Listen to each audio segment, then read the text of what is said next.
Hey everybody, my name is Tyler, and because of the out of control inflation and skyrocketing rental prices, I have been outpriced of the rental market, so I live here in my car full time. Currently, the area that I'm in is experiencing below freezing temperatures, so I wanted to show you how I keep warm living in my car, so come check it out. Alrighty, so now that I'm in the car, first thing I do is I put up my window covers, so I'm going to show you how I do that really quick. First one is the windshield. This one's just a pop out. You can see here, super easy to put on, only takes a few seconds. Put that up. All right, next I put up my side window covers here. There's one. Then I put this side up. All right, now that I've got the window covers all up, I will just show you guys real quick. You can see there that it's right at 32 right now. Tonight we're expected to get into the lower 20s. So what I do is I go down here and I turn on the heater to about 72 usually, and I let that run a little while to heat up the car, and then I shut it down right before I fall asleep. All right, so next I get into the back of the car, but the first thing I do is I move my pillows to the side here, and then I get the blankets all out. I've got about 4 layers of blankets that keep me warm during the night. I got my lantern on. Another thing that I do right away is I turn my little string lights on just for a little extra lighting and ambience. Got my books over here, so I'm gonna get in the back. All right, I am now all tucked in under the covers, nice and comfy. The heater is on, and I like to just kind of relax in here. I'll grab one of my books, read for a little bit while I unwind from the day, check messages and things like that. But yeah, that's pretty much how everything works out. Thank you for watching. I appreciate all of your comments and your support. And if you'd like to support my channel, you can always go to buymeacupofcoffee.com. The link is in my bio. I hope you all have a wonderful night. Thanks for watching. Bye. Welcome back to our channel, AI Crystal. First off, a huge thank you to all our returning subscribers. We appreciate your continued support more than words can say. And if you're new here, don't forget to like, share, comment, and subscribe so you never miss an update from us. Today we're diving into a topic that's affecting more and more people across the country: the rising cost of living. It's gotten so tough that many individuals and families are now forced to live in their cars, not by choice, but because they simply can't afford rent anymore. This isn't just about numbers. It's about real people, real struggles, and a system that's becoming harder to survive in. So let's unpack what's really going on and what it means for all of us. Stay tuned. I live in my car because the cost of living in America is just too high. So I get questions like this, like what am I going to do if my car busts? Which I feel like is a weird way of phrasing that. But if my car does break down, I'll just get it fixed, and if it's a repair that costs more than $1,000, then I am just going to get rid of the car and then move to Europe and start a new life there. It's pretty simple. I have nothing tying me down to America. I also bought a block of cheese. This is medium cheddar. I've never had it before. But yeah, I have no anything tying me here to America. No friends, no family. So I could just like start over anywhere. And I just want to explore the world and just live life every day. How do I open a block of cheese? This is... Okay, but cheers, everybody. We're going to make a grilled cheese later, but instead of using bread, because I don't have bread, I have tortillas. So, yeah, I think I'm going to make that for dinner since we have cheese now.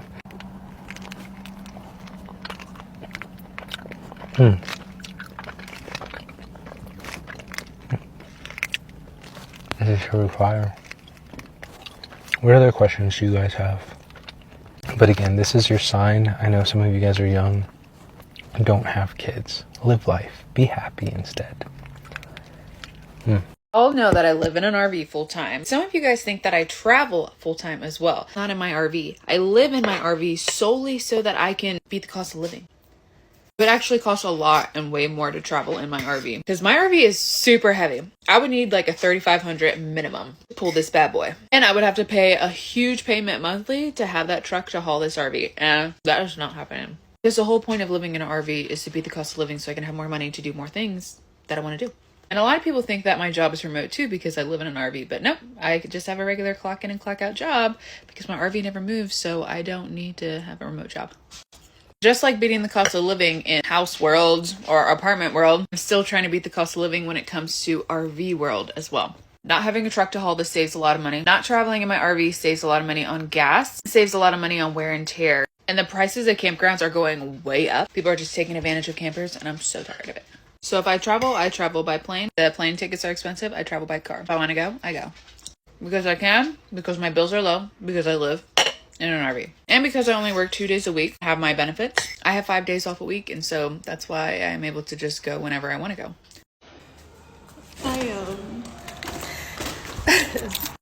I literally try so hard to be strong all the time, you know. But this one hurt. This one hurt.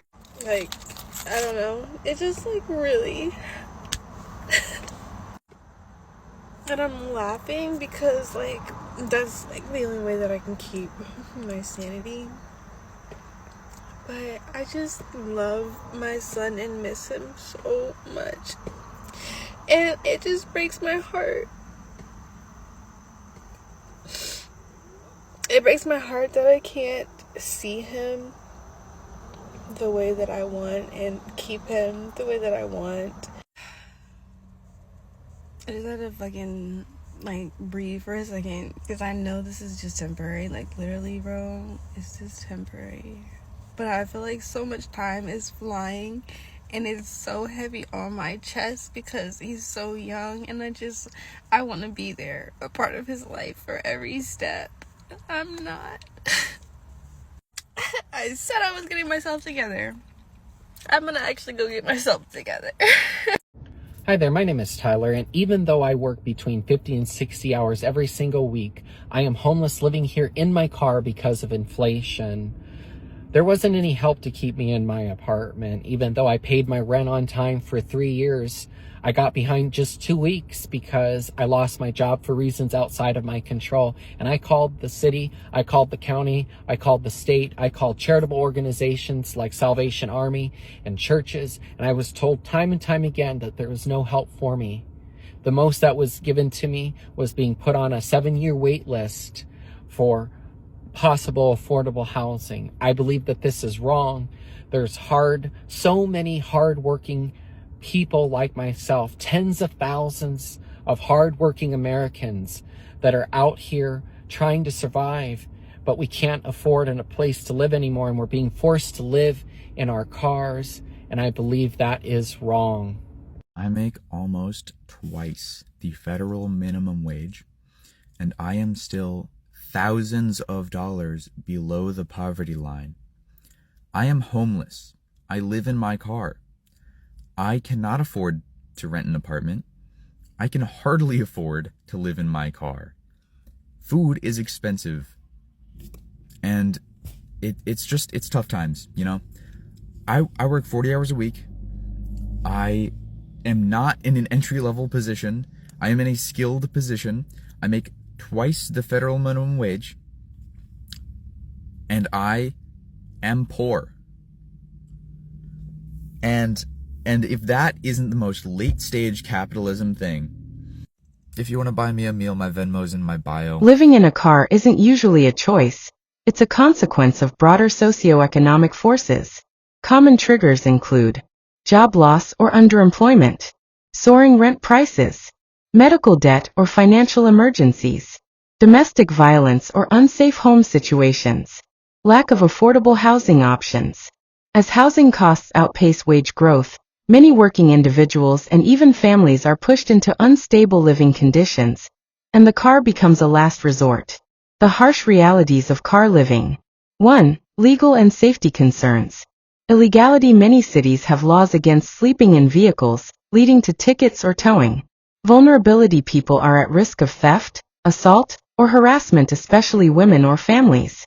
Police interactions. Repeated fines or harassment can further trap someone in the cycle of poverty. 2. Health impacts. Poor hygiene. Access. Limited access to showers, toilets, and clean water. Physical issues. Back pain, poor sleep, and exposure to extreme weather. Mental health. Stress, anxiety, depression, and loss of dignity are common.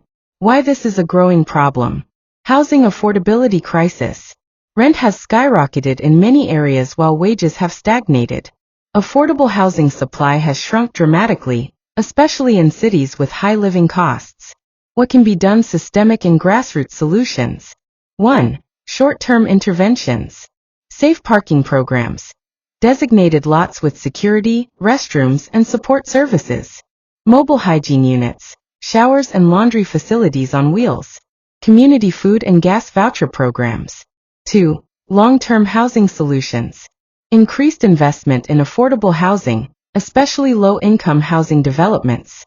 Rent control and tenant protections to prevent sudden displacement. Incentivize landlords to rent to lower-income tenants or accept housing vouchers. 3. Income and employment policies.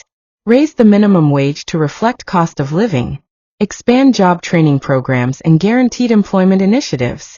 Provide universal health care and paid sick leave so emergencies don't become financial ruin. 4. Mental health and social services.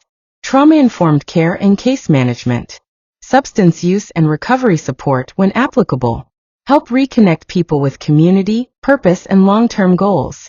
Living in a car is not a lifestyle choice, it's a survival strategy in a system that too often fails its most vulnerable. Solving this isn't just about housing, but about dignity, equity, and systemic change. It's about building a society where basic stability is not a privilege, but a right. Like, share, comment, and subscribe.